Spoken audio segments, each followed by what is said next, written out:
Terima Ya, kasih Bapak untuk berkatmu pagi hari ini dalam keadaan sehat. Kami tanpa kekurangan suatu apapun Bapak. Terima kasih Bapak. Sebentar kami akan mendengarkan sebagian dari firman-Mu, urapi hamba-Mu yang akan menyampaikan firman-Mu, berikan roh hikmat, roh wahyu, dan roh pengertian, supaya kami bisa menangkap sesuatu yang dari firman-Mu itu Bapak. Terima kasih Bapak, sungguh kami bersyukur karena Kau memang baik adanya buat kami semua. Hanya di dalam satu nama, Tuhan Yesus, Mesias kami. Haleluya. Amin. Terima kasih Pak Krun. amin. Terima kasih Pak Ali Mulyo. Silakan Ibu Elia Pandi.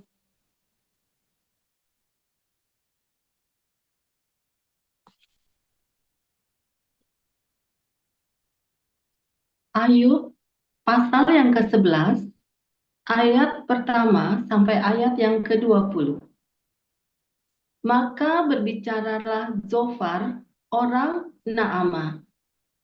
Apakah orang yang banyak bicara tidak harus dijawab?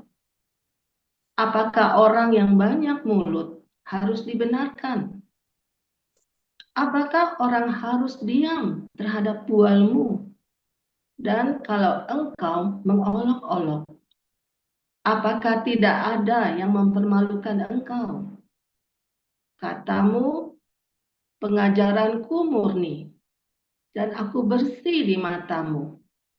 Tetapi mudah-mudahan Allah sendiri berfirman dan membuka mulutnya terhadap engkau dan memberitakan kepadamu rahasia hikmat, karena itu ajaib bagi pengertian. Maka engkau akan mengetahui bahwa Allah tidak memperhitungkan bagimu sebagian daripada kesalahanmu.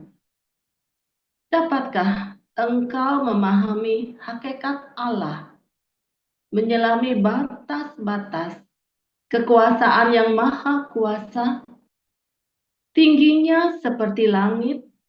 Apa yang dapat kau lakukan? Dalamnya melebihi dunia orang mati.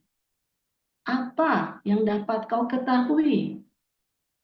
Lebih panjang daripada bumi ukurannya, dan lebih luas daripada samudra. Apabila ia lewat, melakukan penangkapan, dan mengadakan pengadilan, siapa dapat menghalanginya? Karena ia mengenal penipu dan melihat kejahatan tanpa mengamat-amatinya. Jikalau orang dungu dapat mengerti, maka anak keledai liar pun dapat lahir sebagai manusia.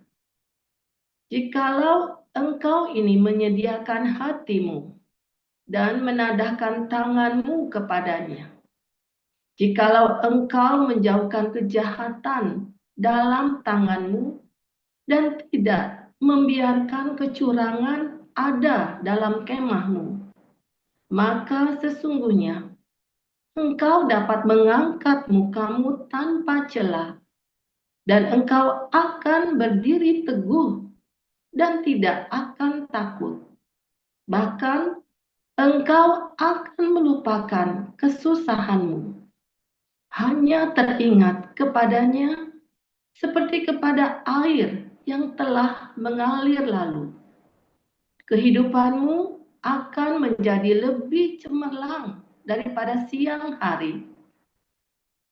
Kegelapan akan menjadi terang seperti pagi hari. Engkau akan merasa aman sebab ada harapan, dan sesudah memeriksa kiri kanan, engkau akan pergi tidur dengan tentram. Engkau akan berbaring tidur dengan tidak diganggu, dan banyak orang akan mengambil muka kepadamu. Tetapi mata orang fasik akan menjadi rabun. Mereka tidak dapat melarikan diri lagi. Yang masih diharapkan mereka hanyalah menghembuskan nafas. Demikian.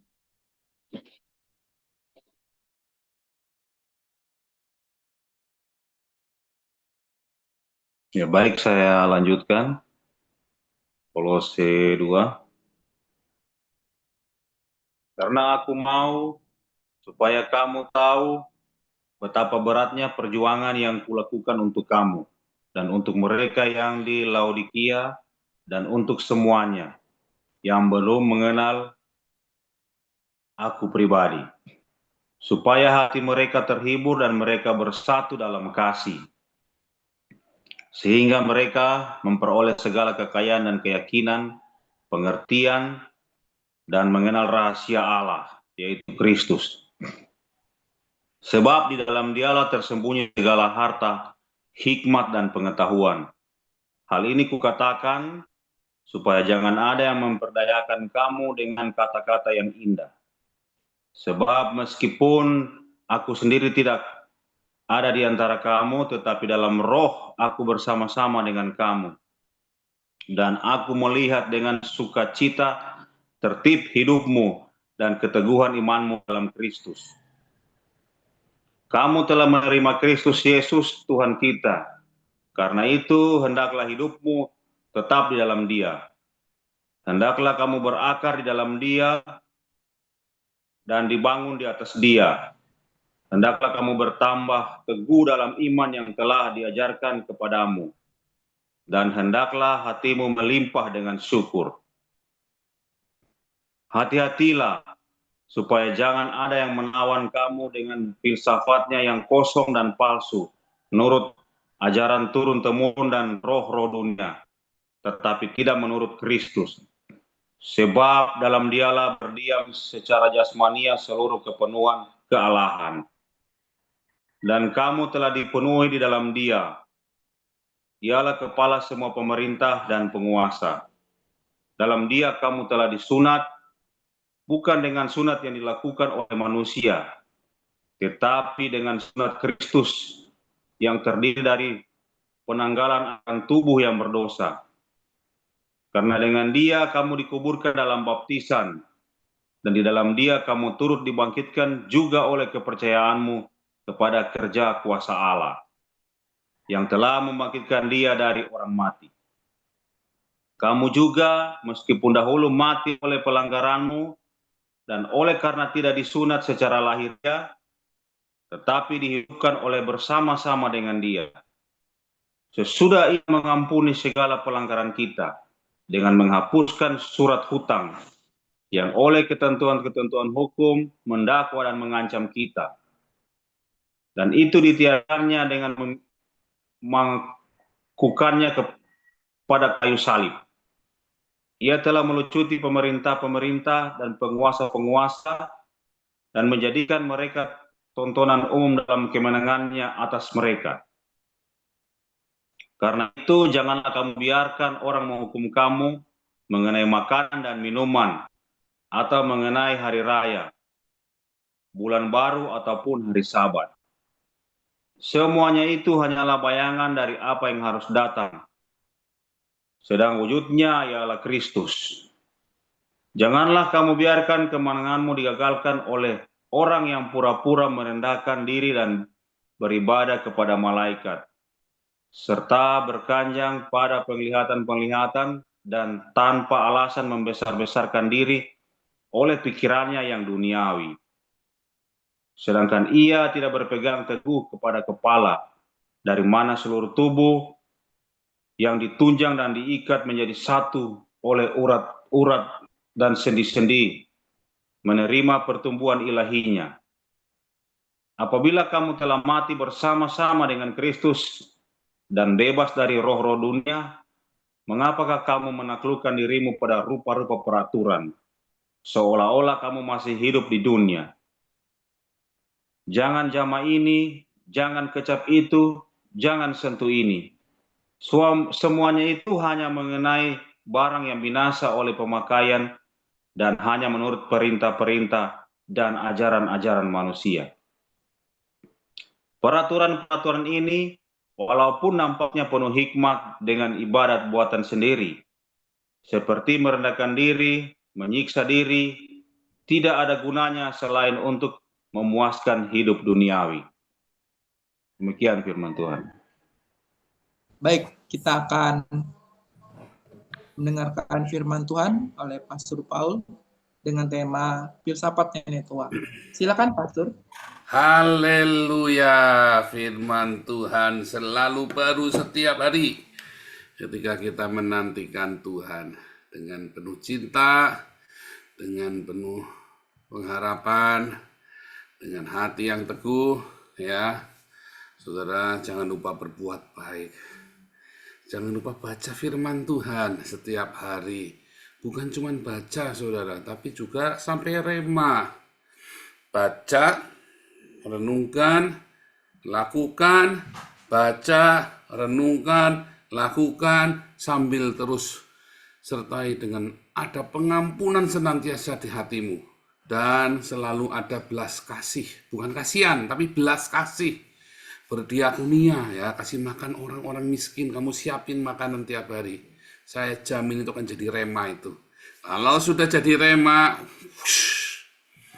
selalu baru setiap pagi. Ya. Kemarin selalu diajarin ya dalam beberapa hari ini. Ya, di padang gurun yang menghalangi kamu masuk tanah perjanjian. Karena kamu ngeluh terus, komplain ini, komplain itu, ngeluh, saudara. Ya, ketika kamu ngeluh tiap hari, ya akibatnya ya segala macam roh jahat masuk.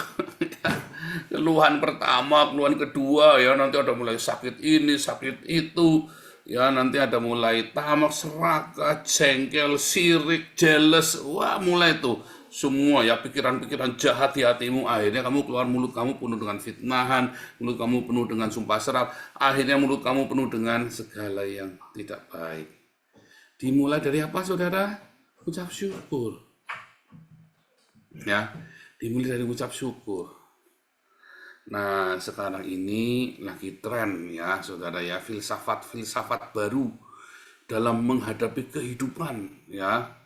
5 hal dalam menghadapi kehidupan, saudara ya, bagus-bagus ya, banyak motivator, tetapi terakhir si Mario Teguh gugur, saudara ya, dia sendiri tidak bisa menjalankan ajarannya dia sendiri, ya kan, gagal, wah caci maki orang se-Indonesia ya, ternyata hidup tidak semudah bacotnya Mario Teguh, saudara, ya kan. Kalau Maria Teguhwati itu langsung terima anaknya, ya ayah memang salah kalau ada salah. Tapi kita harus bereskan beberapa yang harus dibereskan. Udah kan, golden way. Oh aduh saudara ya, 5 kan begitu saudara, 5 hal kan begitu saudara ya. Selalu kan, tapi masalahnya kita banyak sekali berfilsafat. Kenapa kita banyak sekali berfilsafat? Karena kita pengen tahu formula kehidupan kan. Ayo. Mengapa Anda mencari berbagai macam filsafat? Anda belajar ya, kalau ada kata-kata bijak di Facebook itu, muhot langsung di-share yang banyak, saudara ya. Kata-kata berhikmat yang bijak, saudara. Begitu kamu ketemu kata gundulmu peang, saudara. Wah, pendeta Anda boleh ngomong gundulmu peang. Anda bilangnya begitu, saudara ya. Padahal ketika saya ngomong gundulmu peang, saudara ya, itu berbagai macam artinya, saudara. Ya kan? Berbagai macam artinya, dari mulai kamu mengucap syukur kepalamu ndak peang ya, sampai kamu bertobat karena ternyata sampai gundulmu peang pun kasih Tuhan tidak akan pernah berubah, ya kan, sampai kepalamu peang sekalipun, saudara. Jadi banyak sekali makna dari kata gundulmu peang. Nah, tetapi yang paling penting, banyak sekali kita mendengarkan omongan-omongan yang bukan firman Tuhan. Contoh, ya, kalau Anda yang suka fitness, berhentilah makan sebelum kenyang. Nah, ternyata, wah dulu saya suka mengutip kata-kata itu, saudara ya, karena itu ya, dulu ada guru fitness saya, personal trainer, keren ya, saudara ya. Dulu waktu saya tinggal di Palembang itu ada personal trainer, berhentilah makan sebelum kenyang. Fitness bukan sickness, binaraga bukan binasaraga. Dia selalu kata-kata yang begitu, saudara ya. Oh, bagus-bagus katanya, sampai ketawa terus, saudara ya, sama Ana itu ketawa-ketawa. Fitness itu bukan sickness ya, maksudnya itu kamu tuh bobok sampai badanmu pada sakit semua gitu loh, sudah saking niatnya kamu fitness itu loh sampai badannya. Terus bina raga, kamu kan mau bina raga, membina ragamu, tapi jangan sampai ragamu binasa gara-gara kecapean gitu loh maksudnya dia. Ya, berhentilah makan sebelum kenyang. Terus saya nyoba sudah berhenti makan sebelum kenyang, belum kenyang, udah kenyang belum? Belum sih. Terus saya berhenti supaya waduh kelaparan saudara, yang geragas saudara. Saya ke rumah orang, saya ngemil ini. Ke rumah lagi bertamu lagi, saya ngemil, saya comot lagi. Jadi geragas saudara, kurang asem. Firman Tuhan bilang apa? Engkau akan makan sampai kenyang. Makanlah sampai kenyang. Yang tidak boleh kamu makan sampai muntah-muntah. Makan sampai itu nggak boleh saudara. Dosa. Karena itu apa? Hawa nafsu. Makan sampai di luar batasmu. Ya makanlah dia, 1 Korintus 11 itu ya. Makan, enggak heran banyak yang sakit. Kamu harus berbagi makananmu. Makan secukupnya sampai kenyang. Anak-anak saya makan semua kenyang. Ya. Karena anak saya makan kenyang, anak saya tenang di rumah. Bapak anakmu kan kayak setan semua. Kayak apa itu Tasmanian Devil itu saudara. Kenapa anakmu kayak Tasmanian Devil? Rata-rata karena anakmu lapar. Ya kan? Anakmu lapar, jadi dia beringas saudara. Coba kasih kenyang dia, udah tenang dia anteng. Anak saya dua-duanya kenyang, ya. Saya tahu persis itu ya. Firman Tuhan, kau akan makan sampai kenyang. Saya bilang udah kenyang, udah cukup ya, jangan sampai muntah. Ya.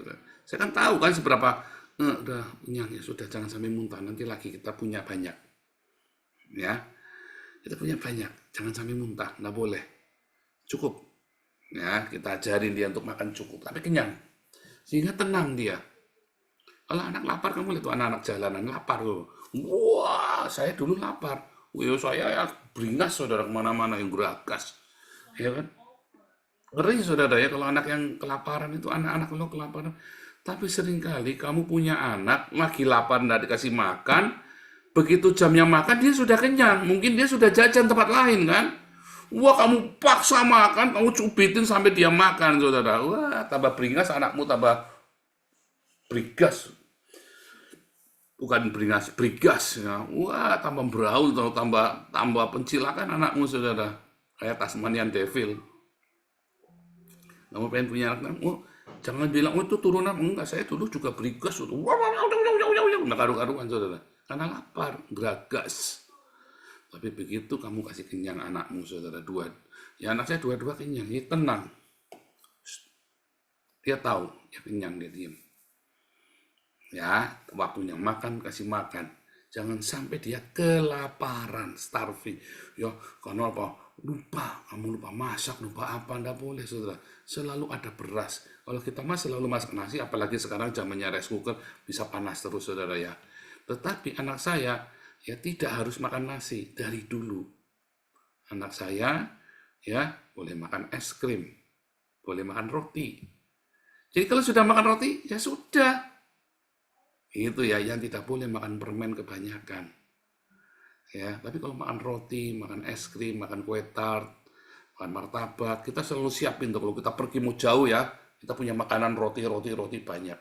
Nggak boleh ciki-ciki juga. Kalau sudah makan roti, sudah makan roti atau nasi, baru boleh makan ciki, saudara. Karena ciki itu kan tidak bergizi. Ya, itu saudara. Soal firman Tuhan itu selalu benar, engkau akan makan sampai kenyang. Dan biarlah anak kita makan sampai kenyang supaya tenang. Ketika firman Tuhan berkata, ya, engkau akan menjadi kepala, bukan ekor. Maka sungguh-sungguh akan menjadi pemimpin, saudara. Ya, ketika dia menjadi seorang pemimpin, firman Tuhan bilang apa? Barang siapa ingin menjadi pemimpin, kamu harus melayani.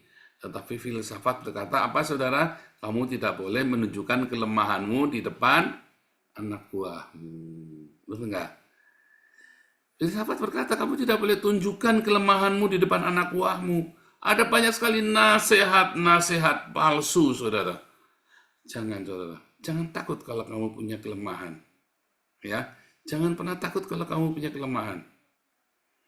Sehingga kamu tidak hidup dalam kemunafikan. Tetapi belajar melayani. belajar memberi, belajar menyediakan diri.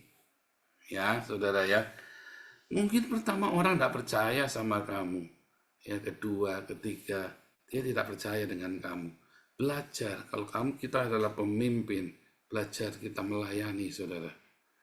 Melayani yang lain. Ya, dan seringkali nggak enak ya, saudara ya. Gengsi ya. Rendah hati itu diinjak loh, saudara. Itu fakta. Barang siapa rendah hati, barang siapa melayani, diinjak, saudara. Percaya, saudara, diinjak. Jangan khawatir, saudara. Nggak apa-apa orang injak kamu. Ya, nggak tahan, Pak. Nah, kamu berarti bukan pemimpin. Kalau kamu tidak tahan diinjak, kamu bukan pemimpin, saudara. Kalau kamu tidak tahan dipres, kamu bukan pemimpin. Seorang pemimpin itu sanggup ya, menanggung segala tekanan. Karena apa, saudara? Ketika kamu diinjak, ketika kamu diremehkan, ketika kamu dihina, itu bagus buatmu. Kamu harus tetap berkarya. Orang tidak pernah menyangka, tiba-tiba boom! Ternyata kamu lebih daripada orang-orang lain. Orang boleh underestimate. Jangan ragu, saudara. Saya sering kasih tahu Marcel. Ya, saya sering kasih tahu hamba-hamba Tuhan, semua yang dekat dengan saya. Ketika orang dekat dengan saya, ya saudara ya, orang akan meremehkan saya, saudara. Ya, banyak orang meremehkan saya.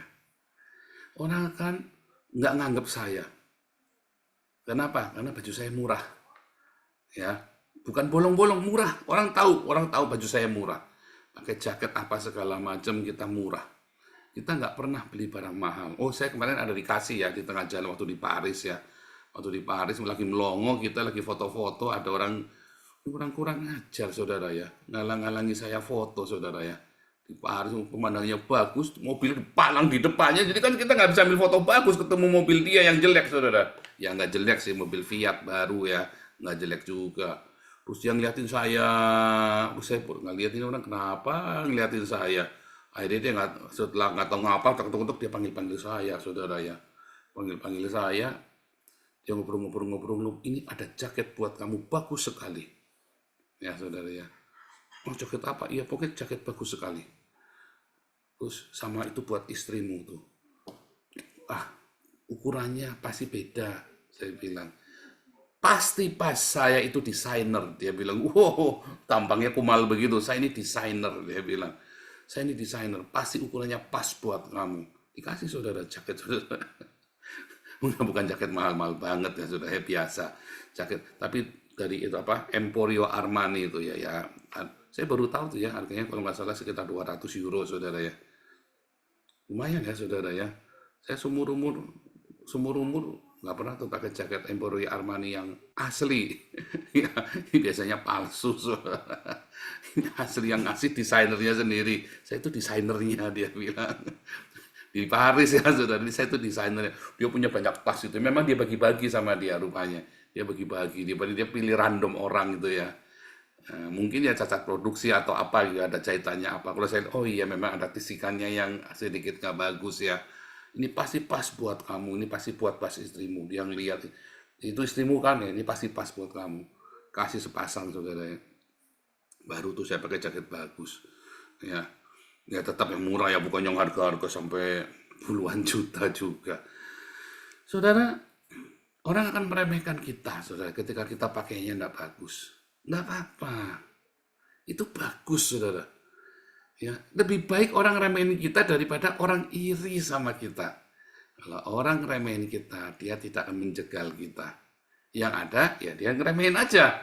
Selama dia ngeremehin kita, kamu kerja, saudara. Cuk, persiapan yang bagus, saudara. Nggak ada orang ganggu kamu. Karena orang ngeremehin kamu. Tetapi suatu ketika, kamu bikin gebrakan, saudara. Orang melongo semua. Ya, underdog itu enak, saudara. Tapi kalau kamu sudah high, kamu ditonton. Makanya banyak pengusaha-pengusaha, dia tidak suka high, tidak suka publikasi, dia tidak suka menonjol. Biasanya orang-orang yang sukses itu orang yang tidak suka menonjol. Pengusaha saya bilang ya, bukan artis. Biasanya orang-orang ini suka merendah. Kenapa? Dia nggak mau capek dengan wartawan, dia tidak mau capek dengan pujian. Repot, saudara. Orang muji itu repot tuh. Kamu ngadepi orang muji loh, saudara. Ya kan? Karena begitu kalau dia muji-muji kamu, terus kamu kan jadi serba salah kan, jadi grogi kan. Tapi kalau orang nggak mau tahu dengan kamu sibuk berkarya, fokus. Firman Tuhan ajarkan, barang siapa ingin menjadi yang terkemuka, belajar melayani. Dan iya, dilayani kamu akan diinjak, kamu akan direndahkan, kamu dihina, saudara. Tapi berbahagialah, sebab kalau kamu tetap merendah, semua berkat-berkat jasmani itu tetap sama kamu. Ayo, berbahagialah orang yang rendah hati, karena dia akan memiliki bumi. Dia akan mewarisi haaretz, material, jasmani, saudara. Kalau kamu rendah hati, kalau kamu sombong, walaupun kamu pinter, biasanya ya kalah sama yang rendah hati, walaupun dia goblok, walaupun dia tuh nggak lulus SMA. Tapi dia rendah hati, biasanya duitnya banyak, biasanya karena dia rendah hati, dia nggak perlu barang mahal, dia kumpulin uangnya, saudara. Dia nggak perlu beli-beli, dia kumpulin uangnya, dia nggak perlu pamer. Ya, saya punya saudara orang yang rendah hati, saudara ya, dia nggak pernah beli apa-apa, santai, nge-slow, saudara. Nggak kere juga, biasa, dia biasa, hidupnya biasa, saudara. Tetapi anaknya sekolah di luar negeri semua, saudara. Hidupnya biasa, nggak ada barang-barang mahal, Louis Vuitton, apa yang harga tas miliaran. Nah, tapi anaknya sekolah di luar negeri semua. Ya, sampai dokter semua di luar negeri. Ya, sampai dokter semua, pokoknya masih mau. Bukan beasiswa, dibayari sendiri sama orang tuanya, nggak nunggu-nunggu beasiswa. Saudara, ada hal ya yang kamu tidak perlu pamer. Tetapi dunia, filsafat dunia, kalau kamu menunjukkan kelemahanmu, kamu akan diinjak. Oh iya, tetapi orang yang rendah hati, dia akan mewarisi negeri. Ayo, kamu memakai filsafat dunia atau memakai perkataan firman Tuhan? Saudara, filsafat dunia berkata, orang baik mati muda. Mengapa orang baik mati muda, saudara? Tetapi firman Tuhan, kalau engkau hidup menurut firman Tuhan, akan lanjut umurmu di tanah yang dijanjikan oleh Tuhan buatmu, saudara. Panjang umurmu, lanjut umurmu kalau kamu baik. Mengapa filsafat dunia berkata orang baik mati muda? Karena dia sebetulnya bukan baik, tapi apa? Naif. Nah, Anda harus bedakan orang baik sama orang naif. Kemarin sudah sering bolak-balik saya bilang, bedakan antara orang punya belas kasih dengan orang yang mudah kasihan. Kalau kamu mudah kasihan, kamu itu naif, goblok, tolol, bloon, dom-dom. Tapi kalau kamu punya belas kasih, kamu punya hikmat, saudara. Kalau orang yang gampang kasihan, duit ngobrol terus, saudara. Sampai anakmu mau bayar sekolah aja nggak bisa, bayari anaknya tetangga. Kamu kan goblok, saudara. Siapa yang begini di sini? Ngacung. Tobat kamu. Oh, ada banyak yang telepon saya ya. Iya nih, suamiku nih kalau sama tetangga itu baiknya minta ampun, padahal anaknya belum bayar sekolah. Aku pengen keplak ndasnya, saudara. Saya jadi ingat papi saya soalnya, saudara ya. Anaknya tetangga di sekolahin saya 6 bulan belum bayar. Kan dom-dom stoma, saudara. Oh iya, saudara. Papi saya akhirnya menyadari, ya, utamakan keluarga ya. Papi itu belajar punya mengasihi, tapi papi salah. Karena papi pernah jahat, pengen jadi baik. Itu jadi naif. Ya. Jadi naif. Kalau kamu baik tanpa hikmat, ya, kamu jadi naif, kamu jadi dimanfaatkan orang kan.